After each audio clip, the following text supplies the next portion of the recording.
1, 2, 3, 4. Chant down Babylon kingdom, team make we chant down Vatican now. Bang bang chant down Babylon kingdom, team make we chant down Vatican now. Chant down Babylon kingdom, team make we chant down Vatican now. Bang bang chant down Babylon kingdom, team make we chant down Vatican now. What up, y'all? It's Babylon 5 Podcast. It's your boy, Jermaine Event. How are you guys doing? Hope your week has been phenomenal. This is episode 158, ladies and gentlemen, which you should probably already know if you've hit play, that this is episode 158. But if you just randomly are hearing this is episode 158. We're calling this bad boy Crepes and Such. Aptly calling this bad boy Crepes and Such. Episode 158. We are obviously going to talk about the UFC Paris card. That is what we are here talking about. So it's going to be a pretty short, actually. There was no fights this weekend. I mean, I know you guys are going to be like, fucking UFC mark, right? I'm not necessarily a UFC mark. I mean, I guess I mainly talk about UFC fights. And if you don't understand what I'm getting at, there were one championship fights. All right, Mighty Mouse regained the championship in one championship. All right, we could briefly talk about it right here. He lost to this guy Maurice. I'm not super familiar with one championship and the haps of one championship. It's just like, I don't know. It's because my main issue with one is mainly that the rules are different. And then I fought them for doing a lot of the things that I felt like the UFC should have been able to do, but they don't do it for integrity reasons, I would say, is why the UFC doesn't do it. Like when that whole controversy happened with Eddie Alvarez and one championship was like, all right, we'll reverse the decision and make it a no contest instead of a loss. Like, but no, you're kind of shitting all over your judges, your officials. You're shitting all over their credibility if you're going to go in there and reverse their decision. So, like, they did that there, all right? But the fact that you can knee a grounded opponent in the head, it's just different. And then they'll have, like, events where they're in a kickboxing ring and not in an octagon type of situation where it's just like all kickboxing, where it's a Muay Thai fight. It's just a lot goes on over there with one, and I've lost interest personally. I'm not saying it's bad fights. I've seen some of the highlights of this weekend people were posting, and it's definitely some good fights happening over there.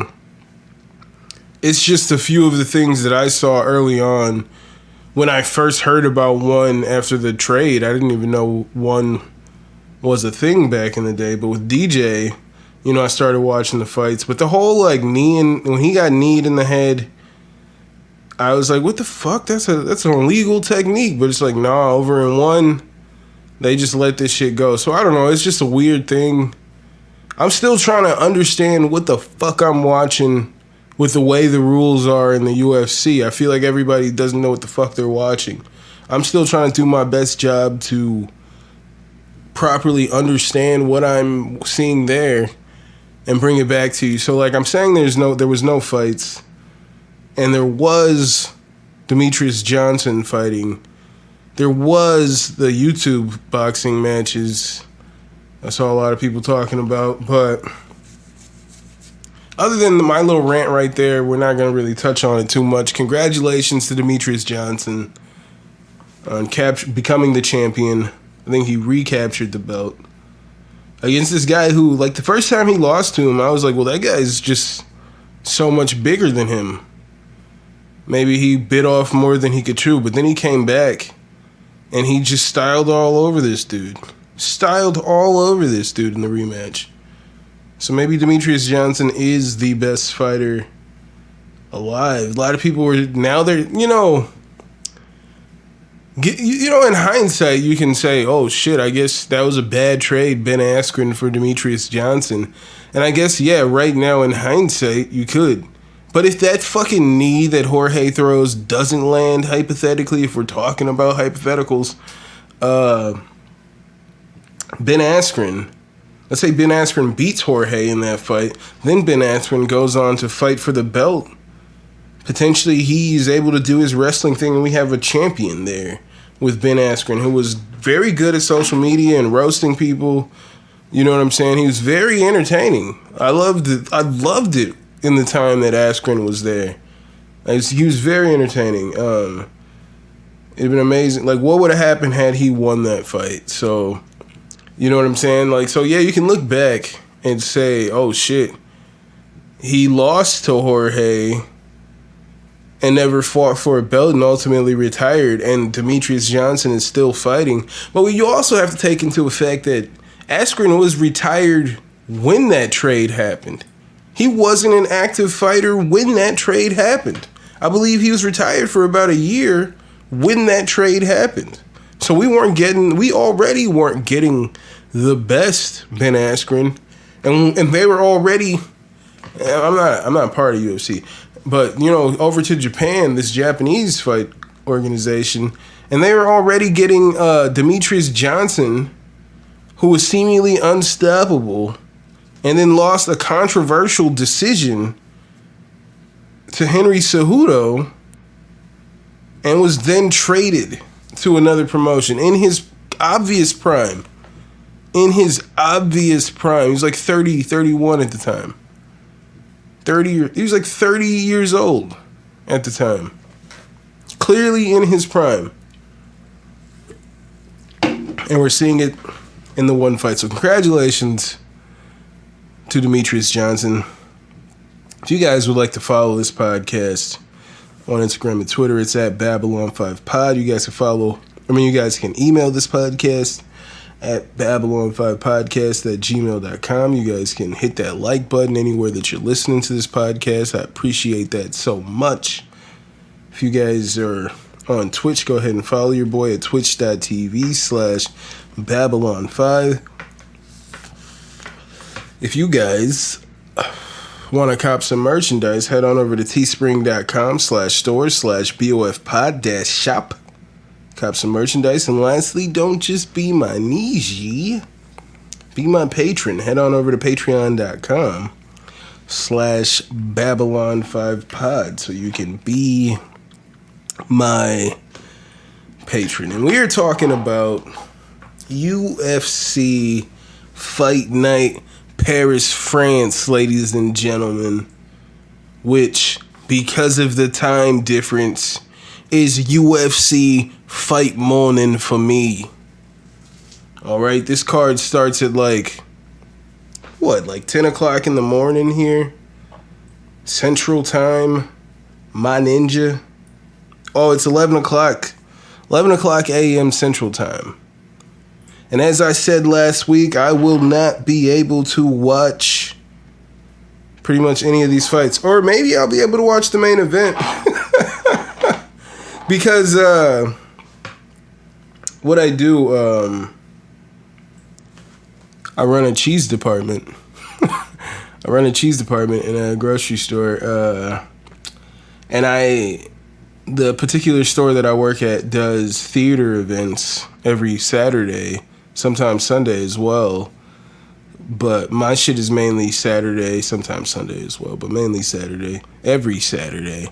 From 11 to 3 generally. Sometimes 10 to 4. But mainly 11 to 3, which is 11 is when this card starts. Which is where my issues come into play. So when this card starts, I will be giving out cheese samples to niggas. Y'all ever see that 70s show?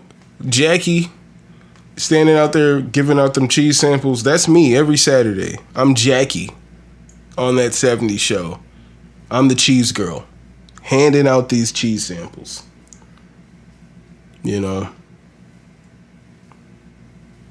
There's actually a young girl who with dark hair like Jackie who fucking loves doing these cheese demos, but she's actually a really good student and has a lot of homework to do, so can't be there now that school's starting back, unfortunately.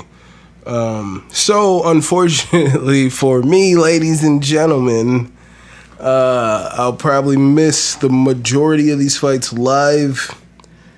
If you guys are long-time listeners, then you guys would know that I love to live tweet about these fights. I also want to see... I've seen recently, just with the last card, with the Leon Edwards, Kamaru Usman card, I saw videos of people's reaction. They were like just live streaming, watching the fights, and just I need to get on more of that when I can. Obviously, I'm not going to be able to do it for Gan Tuivasa because I'm working, as I'm telling you now. But in the future, that's definitely going to be a thing when the time allows it, to have me stream my reaction to the fights, stream myself watching the fights on YouTube. That's definitely coming pretty soon. So be on the lookout for the Babylon 5 podcast to be streaming live reactions as I tweet live about these fights, ladies and gents. Ciryl Gane versus Tuivasa. Tai Tuivasa in Paris, France, ladies and gentlemen. Like, on paper, Ciryl Gane should clearly walk through, on paper, Gane walks through Tai Tuivasa. And I wrote in my notes here, I was like, Tai showed me something in that fight against Derek Lewis. And when I saw the fight against Derek Lewis, I had only seen it one time. When I wrote these notes, I had only seen that fight one time. All right? And I just watched the fight. They put it on YouTube as a free fight. I just watched it again before I recorded. And did you guys know that Derek Lewis, not Curtis Blades, Derek Lewis was able to take Tai Tuivasa down twice in the first round? Did you guys know that in that fight, Tai Tuivasa was repeatedly hurt, repeatedly having to retreat, having to clinch up, because Derek Lewis was landing often and he was hurting him often. And then he caught Lewis at the right time, put the pressure on him, caught him clean with the elbow against the fence and put him out. I wrote in these notes before I just watched that fight again that I was not on the Tuivasa bandwagon. I had always kind of felt like Tuivasa just sort of got lucky. You know what I'm saying? When he fought Struve, I believe he was on like a 2 or 3 fight losing streak before he fought Struve. And I felt like when they gave him Struve, like I think I picked Struve to win that fight, even though the blueprint on how to beat Struve was pretty much common knowledge at that point. And he did it. He backed him up, put that pressure on him, got him up against the fence. Struve just kind of put that shell up, and Tai just unloaded until he finally just stopped, until he finally dropped. And that's the blueprint. We've seen it. So I felt like the UFC threw him a bone with that one. And I felt like he's just been getting lucky. And then I was thinking, as I was watching that fight, that, oh man, he showed me something. I didn't think he was going to get past Derek Lewis, but he finishes Derek Lewis. But he was getting beat up. If Derek Lewis is able to take Tuivasa down repeatedly in that fight, as he was, I think Ciryl Gane's going to have no problem using some judo throws, getting Ty on his back, hitting him up with some elbows. See, the difference here is that there was times where Lewis got Tai Tuivasa down, and then he unloaded, just trying to finish the fight. I don't think we're necessarily going to get that from Ciryl Gane. We're going to get Ciryl Gane that is touching this boy up and freezing him in open space, as we would see in an Israel Adesanya fight. You know what I'm saying? As we see when we see a high-level striker in there with these guys who have never seen anything like it before. We've seen these people repeatedly. They're going to call, like, they usually call people like Ciryl Gane boring. They call people like Israel Adesanya boring. Because he's so good at what he's doing with the feints. His striking is so good that it's one-way traffic. They're saying he's boring now because it's not an exciting fight when he fights. That's because everybody else is just coming and throwing. There's no feints. There's no setting shit up. There's no setting traps. There's nothing. Nothing's going on with those guys. They're just coming forward. I'm strong. I hit you, knock you out. That's the thought process. While meanwhile, people like Gane, they're going in there with this fucking mind game, all right? There's a mind game going on in there. It's not necessarily this fight. It's not who can hit hardest. It's not swanging and banging. It's not necessarily, I don't believe we're going to get a swang and bang from Ciryl Gane and Tai Tuivasa. And especially after I'm just watching that fight again, when I'm watching that fight for the second time here, Tai Tuivasa versus Derek Lewis, dude, there's nothing. You guys saw for the first, 2 rounds that Ciryl Gane was just dominating champion Francis Ngannou in the stand-up. Francis Ngannou couldn't get close to Gane, couldn't do anything. He got shut out for 2 straight rounds. And then Francis had to resort to taking him down and just like keeping him down. He had to just wrestle from then on out. Cause he had nothing for Gane in the stand-up. Tai Tuivasa is gonna have nothing for Ciryl Gane in this fight. Absolutely nothing for Ciryl Gane. I'm sticking with my thought that Gane will be a future UFC champion. I don't see that in the future for Tai Tuivasa. Yeah, he was able to finish Derek Lewis. I don't think he stands a chance against Francis Ngannou. I don't think he stands a chance against a John Jones, Curtis Blades. You got lucky. You've been fucking just I don't know. I don't want to say get lucky, man. I think that's too disrespectful to say he's just been getting lucky. He's winning fights. He's out there fighting. All right, he's winning fights. He's not getting lucky in a fight. It's not like he just stumbled into the octagon, put his arm up, and before you know it, a nigga got knocked out. He's not lucky in there. He's training, going in there. He's signing contracts, going in there and getting the job done. All right, I don't say lucky, but I don't believe luck will be on his side in there against Ciryl Gane. I'm sticking with Ciryl Gane to defeat Tai Tuivasa.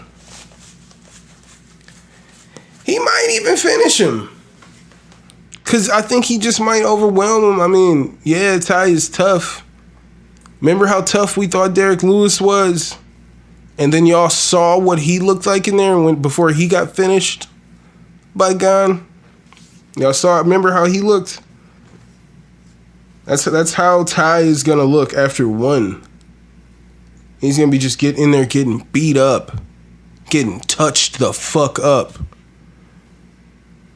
Like a little boy in a Penn State locker room, just getting touched the fuck up. Alright? That's what's gonna happen to Tai Tuivasa in Paris, France this Saturday, ladies and gentlemen. Also this Saturday, the fucking banger. The fucking banger. Which I believe should be the main event. I don't think Ciryl Gane versus Tai Tuivasa needs 5 rounds, but of course, they're in Paris, France. Ciryl Gane is a Frenchman. So, he's in the main event. I don't believe that fight needs 5 rounds. I believe it's a good chance that fight doesn't go past 3 rounds. And in the co-main event, you have Robert the Reaper Whittaker versus Marvin Vettori. Why isn't this the main event? I want this to be 5 rounds. I haven't seen the fight yet, and I'm telling you, at the end of this fight, I feel like we're gonna be like, fuck, I wish there was 2 more rounds. I wish there was 2 more rounds to that. This is a mistake. It's a mistake to have this fight for 3 rounds. But here we are. Robert Whittaker versus Marvin Vettori in the co-main event, 3 rounds.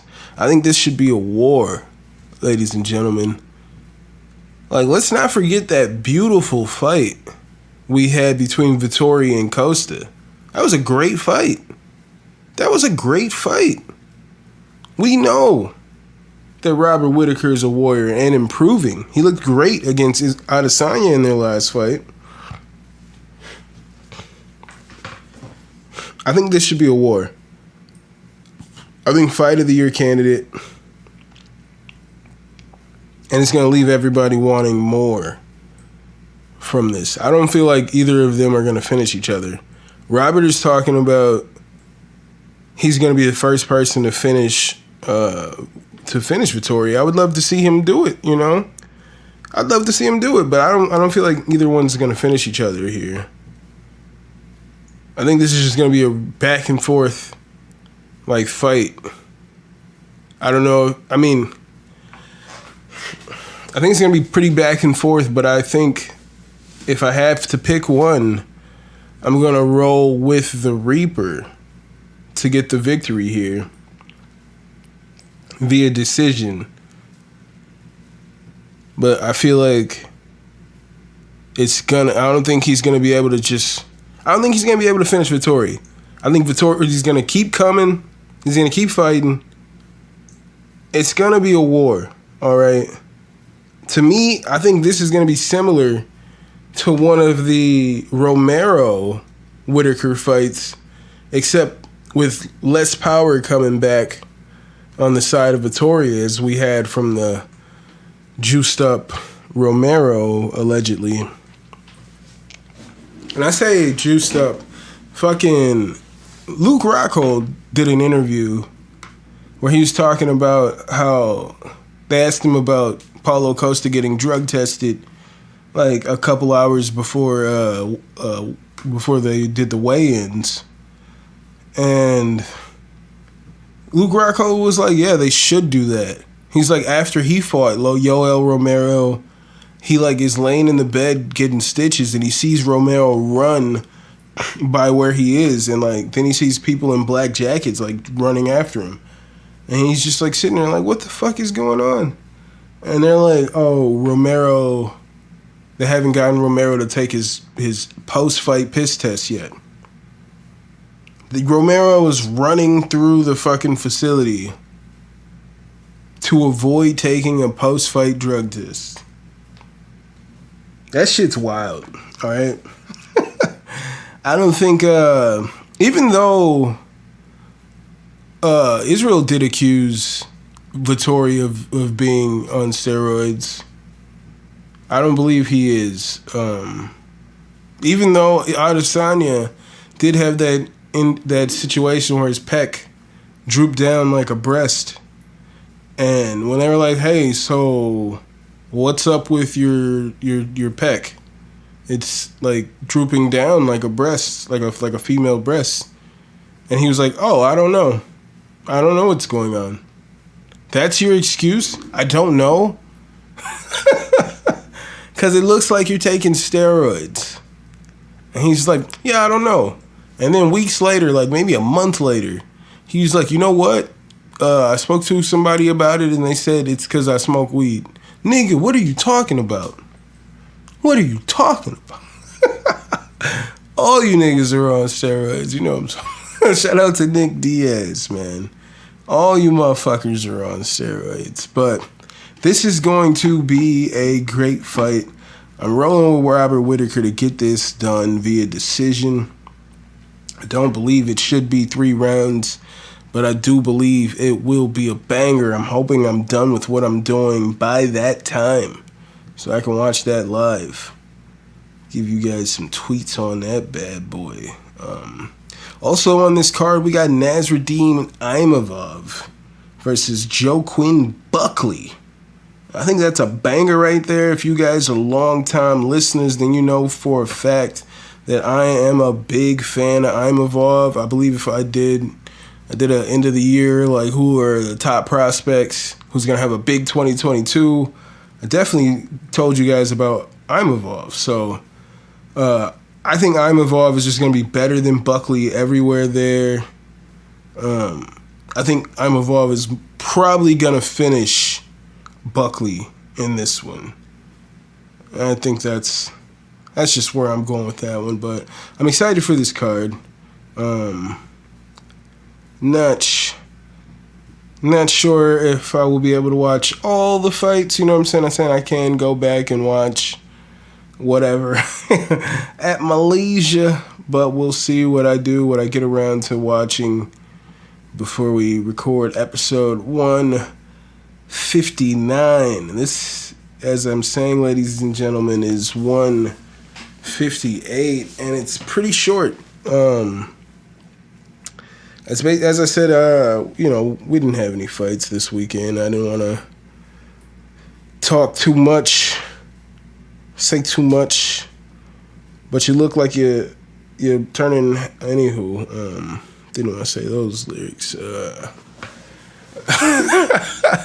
Anywho, yeah, I think I'm gonna get up out of here, ladies and gentlemen. Thank you. You know, it's just a short episode this week, but next week we will have a lot to talk about. We'll have to talk about this card again, and then the card that's coming after that, which I believe is a pay-per-view card. Yeah, UFC 279. That's Boers versus Nate Diaz. I'm excited for that on the 10th. Yeah, I can't. And that's got Tony Ferguson versus Li Jingliang on that card. Oh, Johnny Walker versus Kutelaba. Yon Kutelaba. Oh, Mean Hakeem Dawodu. That's a good card. All right, this 279 is a good card. So, yeah, we definitely talking about all that shit next week. And I'm hyped for this Danielle Wolf, who's 1-0, signed to the UFC, about to fight Norma Dumont. All right, this lady's 38 years old. Okay, I didn't think she looked good in her Contender Series fight. She's 1-0. She's 38 years old. And now she's about to fight Norma Dumont. I don't think it's going to look too good for her. I don't think that fight's going to do. You're 1-0. I think it's just too late for her. And she didn't look good in her Contender Series fight. So, like, if there would be, if let's put that fight in the Contender Series right now as is in this season, just throw that fight up in there. There's no way Dana could justify giving her a contract. There's absolutely no way. I don't believe it. I don't agree with it. So I'm interested in that fight just because, well, it's been a while since she fought. Maybe she somehow could have improved, but I think she's just too late, and she's 1-0. Does this make any sense that you're in the UFC 1-0? Does this make any sense? Why does Bo Nickel, who looked great, have to fight again? Meanwhile, this Danielle Wolf woman, 38 years old, 1-0, is in the UFC. It makes absolutely no sense. Absolutely no sense. But if you guys would like to follow this podcast on Instagram and Twitter, it's at Babylon5Pod. You guys could you could email this podcast at babylon5podcast@gmail.com. You guys can hit that like button anywhere that you're listening to this podcast. I'd appreciate that so much. If you guys are on Twitch, go ahead and follow your boy at twitch.tv/Babylon5. And if you guys would like to cop some merchandise, head on over to teespring.com/store/BOFpod-shop. And if you guys would like to be my patrons, head on over to patreon.com/Babylon5Pod to support the podcast. And thank you guys so much for being here another week for this short episode. But you guys have earned it, all right? You've earned it. You guys get out of here. Go enjoy your summer. That's me as a cool teacher, or a generally strict teacher until that last day of school. It's like, you guys have been through enough. Get out of here. Go enjoy your summer. And then you leave thinking, oh wow, Mr. Clark was actually a really cool guy the whole time. No, that was the nigga who made you sit there and take notes all fucking day and sent you to the principal's office if you said one single fucking word. And now he's cool after all. No, he's not. No, he's not. Thank you guys so much for being here for 158 Crepes and Such. I am your faithful host, Jermaine Event. This is the Babylon 5 podcast, episode 158. I will see you guys when I see you. And I hope you're taking care of yourselves and each other. And I'll see you when I see you. I'll holla. Chant down Babylon kingdom, team make we chant down Vatican now. Bang bling chant down Babylon kingdom, team make we chant down Vatican now. Chant down Babylon kingdom, team make we chant down Vatican now. Bang bling chant down Babylon kingdom, team make we chant down Vatican now.